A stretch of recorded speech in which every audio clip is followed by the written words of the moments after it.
tous ces présidents ont fait de leur mandat pour que l'Afrique soit au moins autosuffisante au plan alimentaire.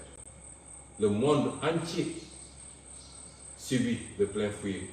les conséquences de ce contexte très chargé au niveau international, mais il n'y a que l'Afrique qui va mendier pour avoir du blé et du maïs. Le deuxième constat, c'est que, je vous le disais tantôt, Macky Sall n'est pas un panafricain.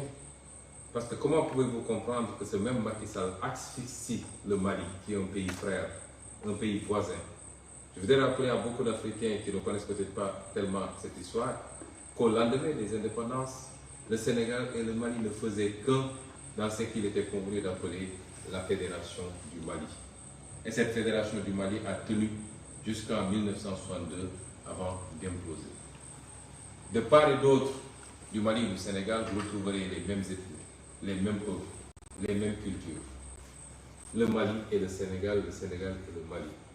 Le Mali constitue l'arrière-pays du Sénégal en quelque sorte. Comment pouvez-vous comprendre qu'un Macky Sall ferme le port autonome de Dakar, les aéroports du Sénégal et les frontières routières du Sénégal à ce même Mali, qui passait par le Sénégal pour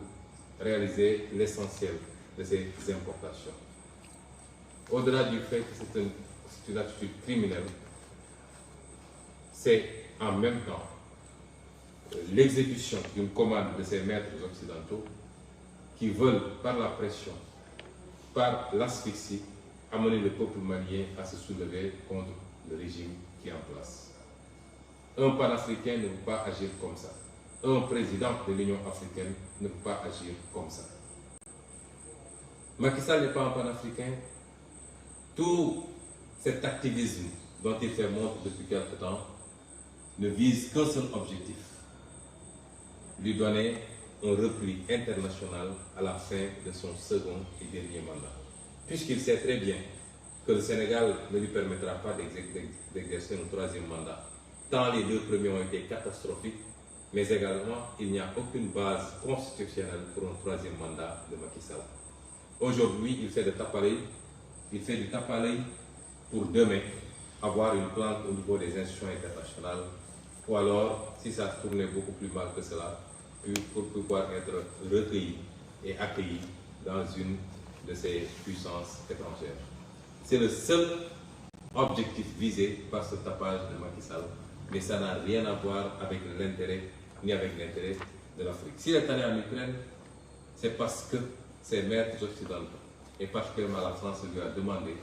pour permettre à l'Ukraine de souffler un peu. Ça n'a absolument rien à voir avec les préoccupations africaines. C'est cet homme aujourd'hui qui dirige le Sénégal depuis malheureusement 10 longues années. C'est cet homme qui est à la tête de l'Union africaine. Il va se servir de cet outil pour assouvir ses desseins personnels, sa boulimie de pouvoir et d'image,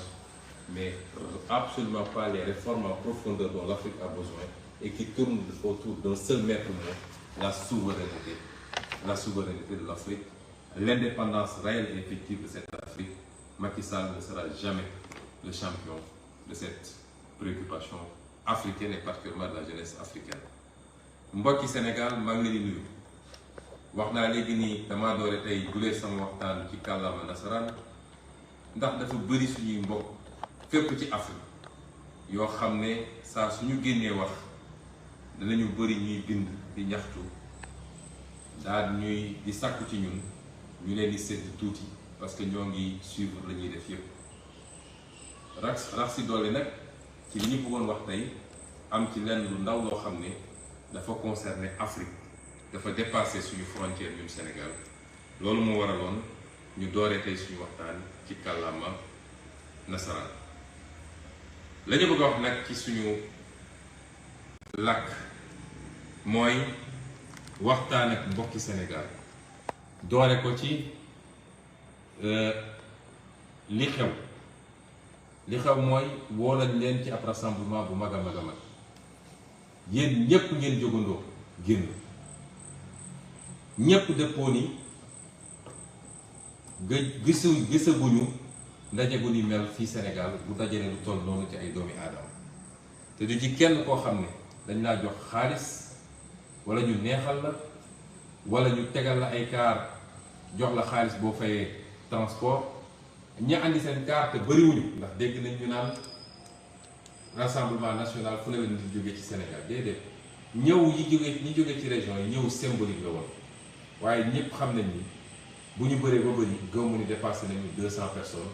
ci les dizaines et des dizaines de milliers de personnes yu nekkoon foofu ña jóge ci région yi nag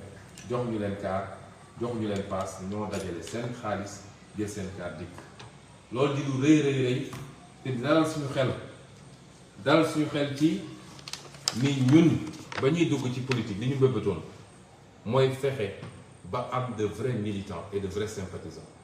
mooy ñu gëm réew mi ñoo xam ne fu ñu toog ñu ngay laaj seen bopp lan la ñu war a defal réew mi waaye du ñu mel ni ñii ñu ci fekk ci politique nga xam ne fu ñu toog ñu ngi naan naka la ñu fexe ba jëriñoo ñun réew mi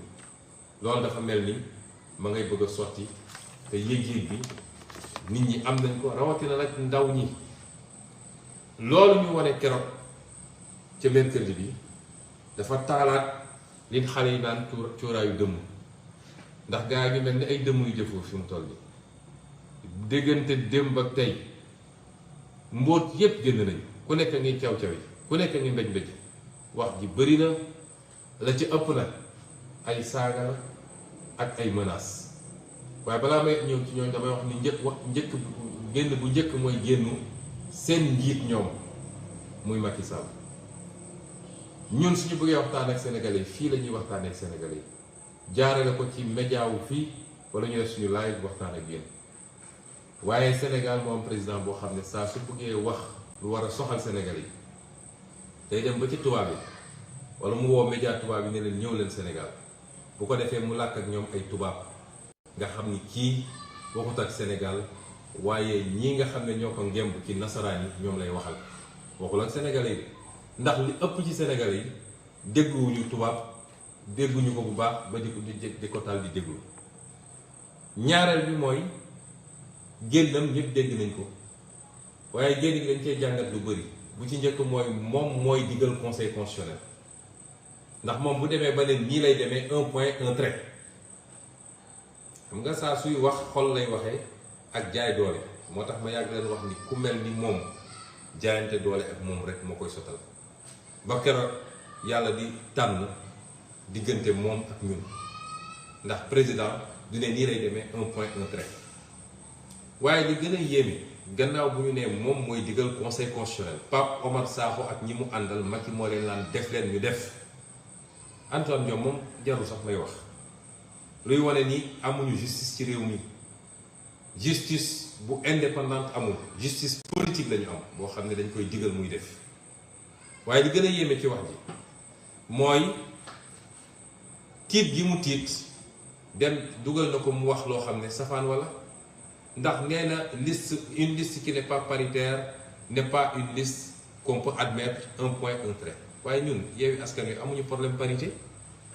ñun liste incomplète lañ ñu wax ñoom Benno Bokk Yaakaar ñoo am problème mu liste parité kon moom li mu wax conseil constitutionnel ci Benno Bokk Yaakaar la ko doon appliqué ñoom ñoo am problème mu parité jël seen suppléant tegle ñaari jigéen ñun amuñu problème parité problème bi ñu am mooy bi ñu gisee ni am na benn cas inéligibilité ñu ne ñu ñëw leen remplacer ko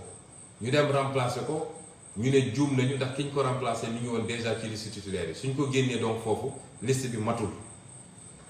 kon Macky Sall àtte na boppam àtte na Benno Bokk Yaakaar moom moo ne liste bu paritairul liste boobu mënuñu ko recevoir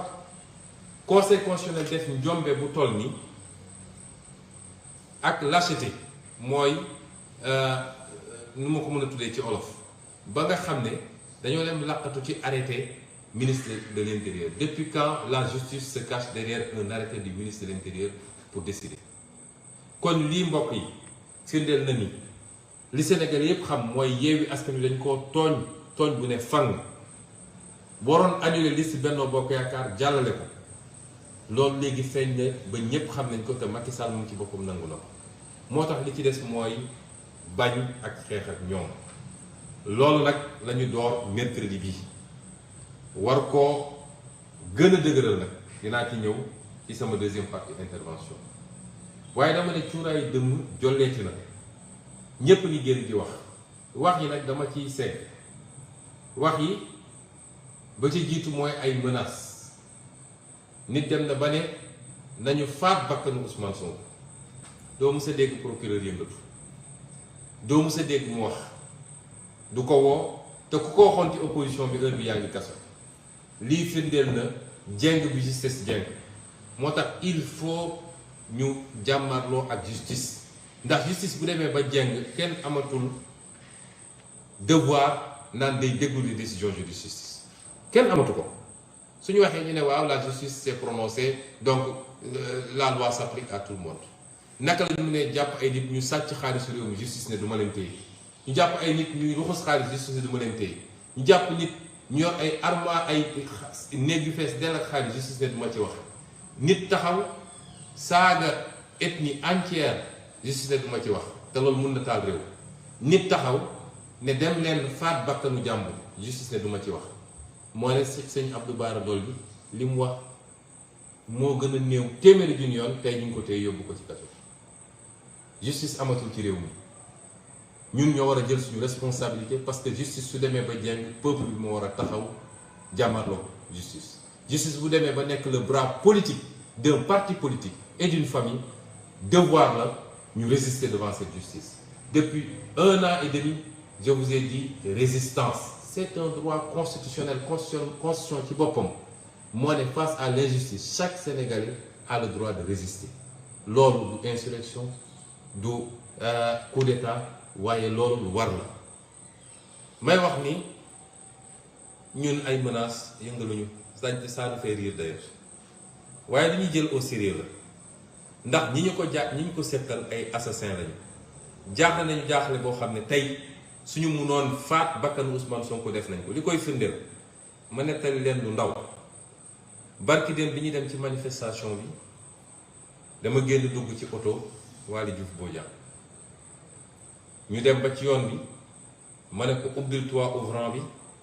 parce que nit ñi bëri nañu ñëpp a ngi acclamé ma génn nuyu nit ñi ñu essayé ubbi toit bi ba ñu ubbeeku parce que mécanisme bi dafa bloqué may leen andil leen ma beneen oto bi ma dugg ci boobu noonu laa génnee ci oto moom dugg ci beneen oto bi ñu ubbi toit bi mun a wax ak ñoom ñu dem ba place de l'Obélisque place de la Nation gaare oto bi ma duggoon sécurité bi di ko garde moom mu jël oto bi ma duggoon moom bi ma njëkk a dugg dem gaare fu gën a sori parce que amuloon place daal di ñëw ci manifestation est-ce que xam ngeen lu ñu def parce que jàppoon nañ ni oto boobu ci laay duggaat dañoo dem ñeenti roue oto bi bu nekk dañoo dem dévisser ñetti écrou yi ci ñeent yi génne ko ñaari écrou yi des ci pneu bu nekk dévisser nañ ko ba muy lang li ko may chance mooy bi ñuy ñibbi daanaka man dugguma ci oto boobu waaye bi ñuy ñibbi ndànk lañu daw ba egg kër ga bañ fa yeggee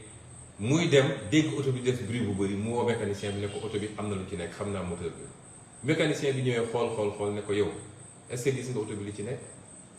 ñeenti pneu yëpp dañoo dem bu dévisser écrou yi oto bi bu dawoon 70 kilomètres à l'heure musiba am buñ ko waxee nag maa ngi dégg déjà seeni coow dañ naan waaw victimisation nangam na Sénégalais yëpp xam nañu man du ma victimisation ragal mooy victimiser wu ñi daan dem wër ci sëriñ si dem gis église bi dem gis fu nekk di jooy naan dañ may tëj ñooñu ñooy victimiser wu mais man buñ ma buggee teg lu yoon damay jël sama responsabilité résister boo ma munee duma ma boo ma munul it di nga ma bàyyi ak sama jàmm kon ñun du ñu inventé dara gis ngeen photo yi wan nañ ko fu ne ci internet bi ay assassin la ñu amal affaire suñu demee ba jaaxle ba xam ni lii moo ci des ñoom ak ñi leen gemb leen moo leen dese mooy nañuy def lu ñuy def ba faat bakkanu ki ñu jaaxal ma leen di wax nag ni bis bu seen bëbët yeggee ci ngeen ni soog a am problème nag ndax problème amagu leen ko bis bu seen bëbët yeggee ci ngeen ni soog a am problème ndax nun li ñuy def ragaluñ ci dara te duñ ci deltu gannaaw bis bu ne ñu gën a teg ay pas waaye ci cuuraayu dëmm gi ba tey gis ngeen saaga yi xaste yi loolu moom tàmm nañ ko ma bëgg a wax nag ni Macky Sall ndax ku fi saaga Ousmane Sonko rek Macky Sall la yónni boo saagee ba doyal xas Ousmane Sonko xas ay waajuram xas baayam bi nga xam ne ma nga ci barsax depuis longtemps xas ay yaayam xas ay soxnaam boo paree Macky Sall da lay woo pale jox la xaalis may wax ak kilifa yu nekk ci dëkk bi yépp ku fi saaga Macky Sall moo la ko sant waaye nag bu dee yow sa xol xat na ba mënoo muñ saaga man xam nga man saaga yëngalu ma tey laa gën a nekk en forme tey laa gën a mën a agir waaye bu dee yow sa xol xat na ba ku la tudd nga gaawante ne maa ngi ko yóbbu kaso ngire waay téel sa bopp téye say ñoñ ñu bàyyi di saaga nit ñi ak di xas nit ñi ndax Cheikh Abdou Bara Dolly lii mu ko def nii ànduñu ci kàddu yi ndax nun lañu mës a wax mooy politique du dugg ci vie privée jàmbur politique du saaga jàmbur politique du xas jàmbur rëcc nag mën na am ci ku ne waaye ñiy saaga te ànd ak Macky Sall ci saaga yu gën a bon téeméeri junni yoon ñi ngi fii di dox suba ngoon te justice du leen woo police du leen déglu loolu nag mooy indi injustice ci réew mi ñaareel bi dans la forme li ñu def Cheikh Abdou Bara Dolly teguñu ko fenn parce que loi bi dafa ne député bu nekk en cours de mandat mënuñu ko jàpp lu dul su dee dafa def flagrant délit wala mu def li muy def ba pare di daw ñu jàpp ko ci jamono ji muy daw te bu boobaa bu amee en flagrant délit doom nga ko mën a juger mais jàpp ko ne flagrant délit la def daa dem ba ci biir procureur ne instruction la ñuy def détournement de procédure la lii lañ ma bëggoon def février 2021 lii lañ ma bëggoon def man lànk ne duñ ma ko def nag looloo andi li xew février ba mars 2021 Moustapha Niass bu doon président de l'Assemblée nationale bu baax moom mooy dem génne ji Cheikh Abdou Bara Dolly parce que dañoo xotti worma Assemblée nationale rien que pour régler des comptes ak jàpp ni bu ñu téye Cheikh Abdou Bara Dolly dina wàññi dara ci suñu campagne ci Mbàkke waaye nax nañ seen bopp bu soobee kii bind Mbàkke ci nii wala ci nële daan ko gañe cuuraayu dem yu ba léegi nee nañu dellu si nañu léegi ci MFDC nee nañ dañoo jàpp ay rebelle MFDC xam nga li gën a bon ci waa APR mooy mag yoo xam ne dañuy xëy ngeen jégal mu ci kàddu di fen ba guddi amul ministre amul président amul directeur amul Sénégalais yi léegi mënuñoo dégg lu jóge ci APR ba jàpp ni lii dëgg la salle bi ma toog tey keroog def naa fi live fii Ziguinchor ak waa APR dem taxaw ne Dakar nañu tourné live boobu amatuñu sago ci li ñuy def waaye Sénégalais yi kenn gënu leen a yeewu xam nga wax yi daanu sa saret mënul yëngal Sénégalais yi lii lépp nag li mu wone mooy tiit nañu ba tiit ba fu tiit yem lépp lu ñu amoon ci arsenal ñu ngi koy génne nee nañu yooye dañoo bëgg a yëngal sax suñu kër yi te ku tudd seen kër ñuy bëgg a dee naan dañ lay tëj kaso ma ne leen seen pexe ndax saay na bu yàgg tey lañu gën a dëgër ci li ñuy def ak ñi ñu ko àndal ñépp muy ci njaboot muy ci militant muy ci sympathisant parce que sénégalais xam nañ ni projet bii nga xam ne moom la ñu porté ci cadre Yewwi Askan mooy projet buy libérer le Sénégal définitivement li ko wane mooy ñëw keroog ci place ba ñooñu nag lay waxal tey mbokk yi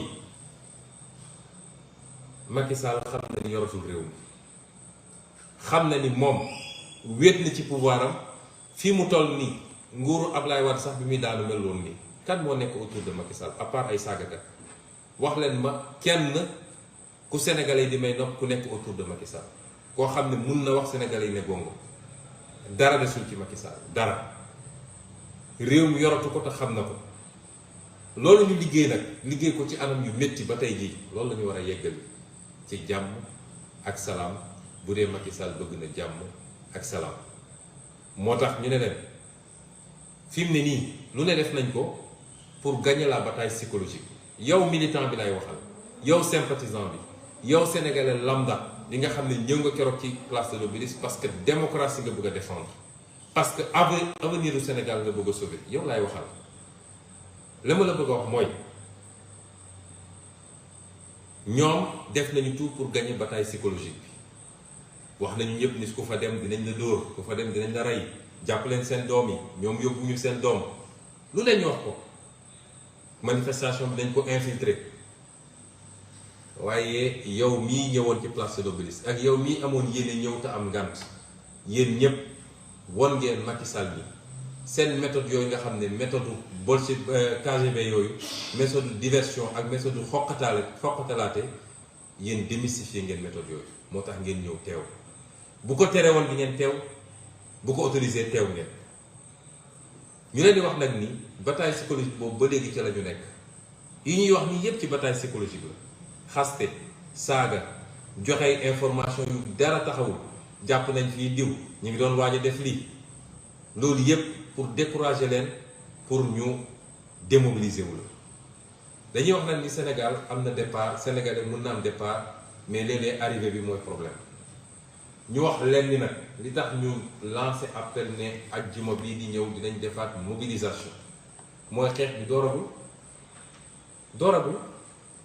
bu jaree ñu dem def place de l'Obélisque transformé ko en place Tahrir nit ñi toog fa ba keroog Macky Sall xam ni réew mi moomu ko te donn ko danañ ko def incha allah moo tax ñu woo leen parce que la ñu bëgg a am ci ajjuma bi di ñëw dañoo bëgg mu doon le double wala le triple de li ñu amoon xam nga la ñu amoon nee nañ mosuñu ko gis ci Sénégal tey dañoo bëgg mu doon le double wala le triple de li ñu amoon te xam ngeen ni lu mën a nekk la ndax bëri na ñoo xam ne gàtt bi préparation bi gàtt ak yeneen gàllankoor ñoo tax mënoon ñu ñëw am na lu ñuy waajal ci préparation kenn ku nekk ci sa parti politique ba multiplier la mobilisation par 2 ou par 3 bëgg nañu des milliers et des milliers et des milliers des dizaines de milliers de Sénégalais dajee foofu loolu dafa am solo bras de fer bi il faut ñu gagner ko avec Macky Sall parce que Macky Sall loolu rek la xam loolu moo tax ñu ne leen dinañ waxtaan ak yéen gannaaw buñ leen féliciter encourager leen jaajëfal leen parce que li yombut ndax ñoom bu ñu woote woon xaalis bu ñu jeex nañ ko génne pour def ay carte duñu am la moitié de li ñu amoon keroog waaye mbokk yi xeex bi day door meeting bi di ñëw du meetingu leader yi de meetingu yéen jeunesse bi la meetingu yéen jigéen ñi la ce sera le meeting des jeunes et des femmes yéen a koy organiser yéen a jël kàddu bi yéen a wax ci turu Sénégalais ndax Sénégal foo laal fi mu ne nii métti na te fii rek Macky Sall mi ngi président de la République du Sénégal man maa leen ko wax 2019 bu ñu génnee élection présidentielle laa taxaw assemblée nationale ne Sénégalais yi fal ngeen Macky Sall bi mais 5 ans yi di ñëw dina métti trop ci Sénégal du ma yeneen du ma gisaane kat waaye am na lu ma jàng ci koom-koom am lu ma jàng ci droit xam ni àdduna di doxee xamoon naa ni Macky Sall ak ni mu yoree réew mi ak ni mu ñàkkee gis-gis ak programme dina métti ci Sénégal yi tey la waalo gën a ay lool laal jàmbat la loolu nag bu dee yéen Sénégalais du ngeen mu jóge fi xam ne ni Macky Sall dafa bëgg a forcer 3e mandat daf ko bëgg a forcer ci nii wala ci nële waaye nag tubaab dafa ne la souveraineté appartient au peuple mooy sañ-sañ dëgg askan wi rek a ko am keneen amu ko leneen amu ko bu dee askan wi nag li ñuy dégg bis bu ne foo génn dem du ngénte du dëj boo doxee ci mbedd mi même wax nga dégg sénégalais yi sonn nañ boofu sonn yem bu dee bëgg ngeen loolu dakk xeex bi du xeexu Ousmane Sonko du xeexu Khalifa Sall du xeexu Ablaye Wade du xeexu Massamba du xeexu Mademba xeex bi xeexu sénégalais yi yépp la ñu ngi leen di woo ajjuma ñu dajale ci Sénégal lu kenn mësut a gis ci ay nit yu daje bu ko defee Macky Sall dina xam ni moomul réew mi parce que nag dara mënul justifier moom bi mu fi toogee ba léegi mooy tànn kuy dem élection ak ku dul dem est-ce que loolu Sénégalais yi mën nañ koo nangu Sénégalais yi amuñu sañ-sañu tànn ku leen neex Macky Sall bu ko neexee mu ne Khalifa Sall du bokk bu ko neexee mu ne Ousmane Sonko du bokk bu ko neexee mu ne Karim Wade du bokk suba su xëyaatee ne keneen ak keneen du bokk loolu ñu bàyyi ko ci ba ci kañ loolu mooy li ñu bëggoon a génne ci bataaxal di leen gërëm di leen sant di leen jaajëfal di leen jox dig daje bu soobee yàlla àjjuma si jàmm bu ñu toogee ba alxamis dinañu duggaat ci waxtaan bu gàtt waxtaan ak yéen parce que dañoo toll jamono joo xam ne il faut ñuy jokkoo di waxtaan ñu bëri dañ daan déet sa kàddu na néew waaye kàddu dina am jamono joo xam ne dafa war a néew, am jamono joo xam ne dañu war a di waxtaan ak askan wi ci jamono jooju la ñu toll. kon ñu ngi leen di gërëm di leen souhaiter ngeen fanaan jàmm, di ñaan jàmm ci Sénégal, waaye jàmm Sénégal ak fitna Sénégal mu ngi ci loxo benn nit ci jamono ji ñu toll.